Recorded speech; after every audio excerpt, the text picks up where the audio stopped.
Good morning, Chodesh Tov. Welcome to Kilat Shari Torah's daily review of Maimonides' 613 mitzvahs, Sefer HaMitzvot for Wednesday, October 6th, which is the first day of Rosh Chodesh Cheshvan.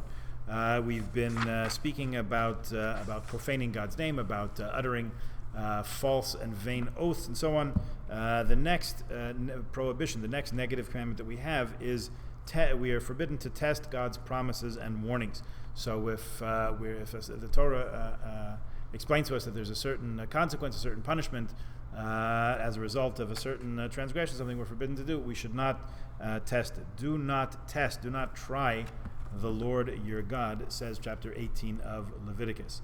We should also, the other way, we should not test the mitzvahs to see if we get the right reward after they're fulfilled, like it's some kind of a magic show, that if I do this mitzvah right away, I get points.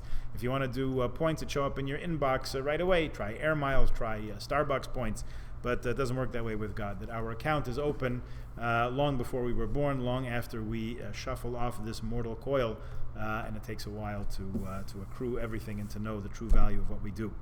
Another negative command, another prohibition: we are forbidden to break down houses of worship, synagogues, and so on, or to destroy books of prophecy, to erase sacred names, and so on.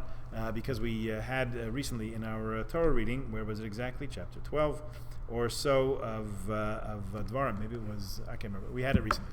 It says that we should uproot and smash and break idolatry in all its forms. However, you should not do so to God your God, places where people are actually davening and serving God in an appropriate Jewish fashion. We should not destroy those houses of worship. So there's an interesting question that we dealt with when we studied Tractate Megillah some years ago about how does one go about selling a synagogue. If you have a synagogue and you're moving on, the community is moved, let's say from the old neighborhood downtown, Baldwin Street, around there, and you're moving north.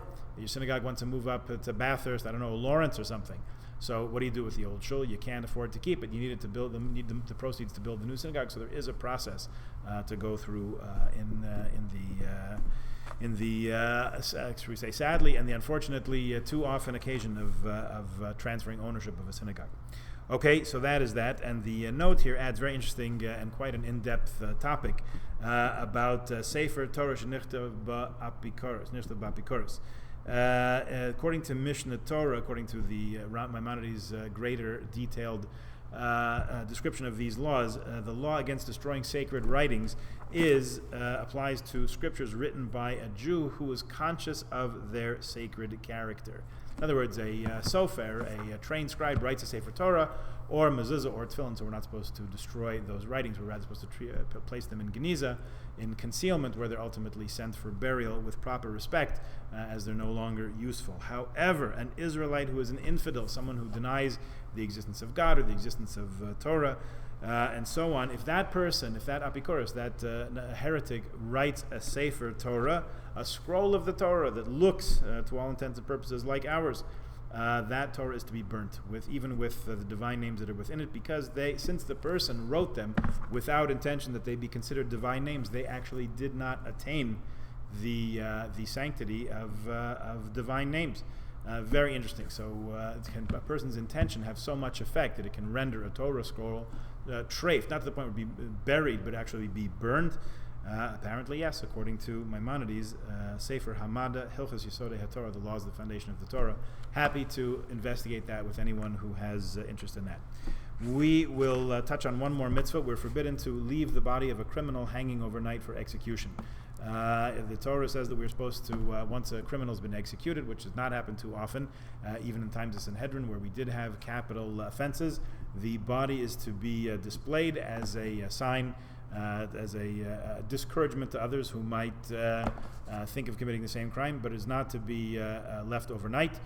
So the sight of it will not give thought to any sacrilegious thoughts in the minds of people, and in fact, it's really left there only for a very, very short time, and certainly not to be left hanging overnight. Okay, we'll continue tomorrow with some laws about the watches over the sanctuary, over the Mikdash, first the Mishkan in the desert, ultimately the temple in Jerusalem. and some of the laws that pertain to that. Just to remind everybody that today is the first day of Rosh Chodesh. We are adding Ya'aleh V'Yavo in our Shacharis prayers, Mincha and Ma'ariv last night also, Ma'ariv tonight also, because it's a 2-day Rosh Chodesh. We say the abbreviated form of Hallel. There is a Torah reading for those davening with a minyan, and we say recite Musaf without tefillin, the Musaf for Rosh Chodesh, which is found in your Siddur. Chodesh Tov, all the best. Thanks for tuning in.